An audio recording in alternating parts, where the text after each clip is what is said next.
JD, welcome back to my channel. So just got another look at some of the sewing that I've done. This is the third go. The first go I had to play with making envelopes, and then I had to play with making book covers. That was my second go, and now this is my third go where I am trying to do sewing with embellishments. And these can either be like pockets on a page that you can glue down and then it's like a tuck here or something. Or I was thinking maybe I could even sew the whole thing onto the page and then it's just decoration. So just trying to experiment with different ways of embellishing still and also with the sewing. So I thought I'd give you a look at what I've done.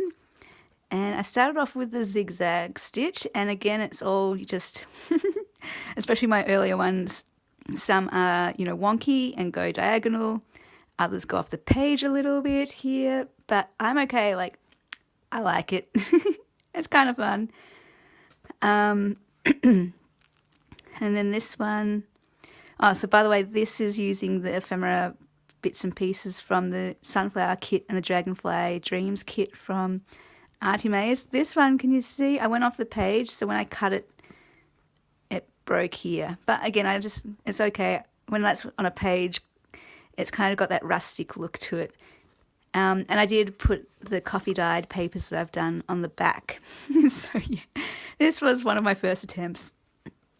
So they could also tuck into pockets and be journaling cards so that you can still write on the back. And it's still got that vintage look with the actual coffee dyed paper on the back. So I really like this look and the fact that you can do so many different things with them as well. This one here, I did find I was getting slightly better at getting straighter the longer I did it. And some of these I cut the coffee dyed paper not flush at the edge but a little bit off the edge too, because that looks kind of cool as well.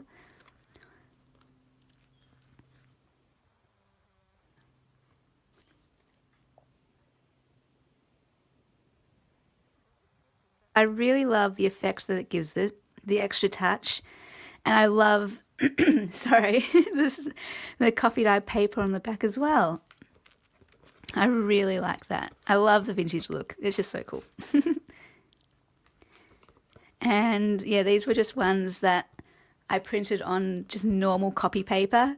Usually when I put these into tuck spots, I print them out on 200 GSM paper, and that gives them, so it's not floppy or anything, and you can write on the back. But for these ones, I did them with the purpose of the thinner paper so that I could sew them onto coffee dyed paper to practice with making my own embellishments.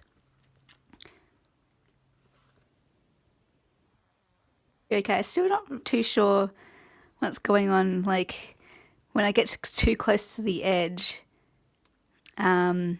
I sometimes have to go back and then go again down. So some of them overlap, if you can see there. On this coffee dyed paper. And then what I was trying to do was experiment with adding some laces, and then eventually I'll experiment with fabrics and doing collages with your lace fabrics ribbons. Oh, so fun. And then I might add things like, little diamantes and a garment pin and hang a charm off it. But yeah, just starting here with experimenting with adding a bit of lace to it now.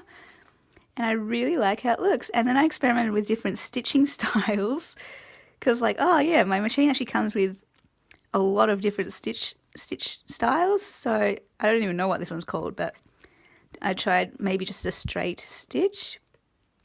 Don't know what happened there. Oh, it got caught, I'm guessing. I just got to pull that out. Nope, it's pretty stuck. Might cut that off, or it's kind of fun for charm. This stitch, wow, it's the thinnest zigzag stitch, and I didn't know it was going to be that thin. Like, it took forever just to do one side. It was like, I'm like, oh my gosh, it's going to be here forever. But I really like the look, and I don't mind with this particular one, especially, that it's not straight. I love that. I think that looks kind of intentional. And then also up here, I actually made a mistake and went off the page. And the first stitching line I did went like this. I think you can see that off the page. So I just went over it again. and did another, intentionally made a stitch, not the same obviously, but to go onto the thing. And I love how that looks. Not sure if you can see, but there's 2 stitching lines across there, and I just love that. Like, it doesn't look like a mistake, it just looks like this is just the way it's meant to be, the charm of it. And I added a bit of lace up there and a bit of lace down here. So these ones can just stay on the page again, either as decoration or as tuck spots. So you wouldn't want to probably use these ones as the journaling spots. And look what I did. I actually, by mistake, added another layer of coffee dyed paper. I don't know how that happened. I didn't realise. So I had this one down and then this one over the top, obviously. And it's like a pocket. How fun is that? The only thing is it's upside down. But that would have been perfect to have a sort of tuck spot and then add another little thing there. Maybe I can still work out it's just an upside down tuck spot and tuck something in there. Anyway, I really like that. There's a handy tip. Don't you love how mistakes can give you ideas and things? Anyway, and even the stitching here, you can see it more clearly. I like it. I love it. I really do. This one I experimented with some yellow lace on the bottom, and this time I didn't do it on the back. I put the lace on the front of the embellishment. And again, I like it. Another little touch. And I did a middle stitching.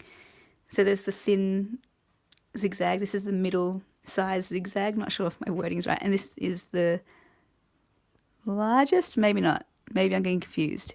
Hang on. Did I even try the middle? Yeah, so that's the largest.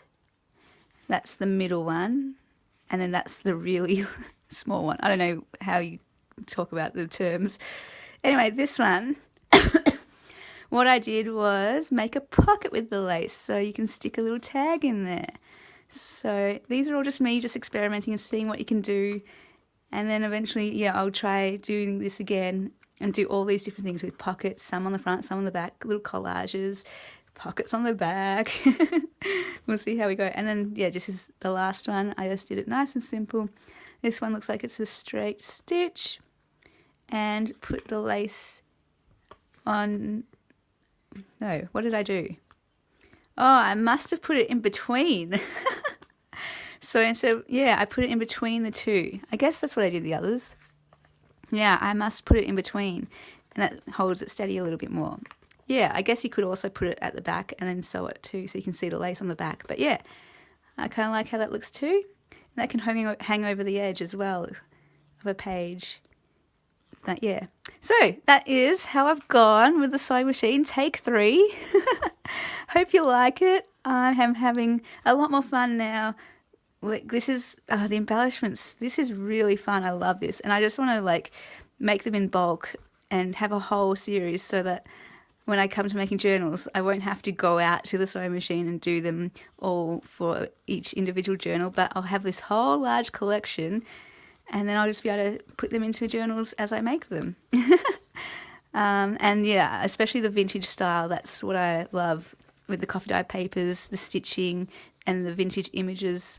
And that way, as I make my journals, I can just put bits of vintage ephemera or vintage style looking ephemera in there. So yeah, I love it. I've been having fun. Hope you like it too. Let me know what you think in the comments, and I will see you guys in the next video. Bye.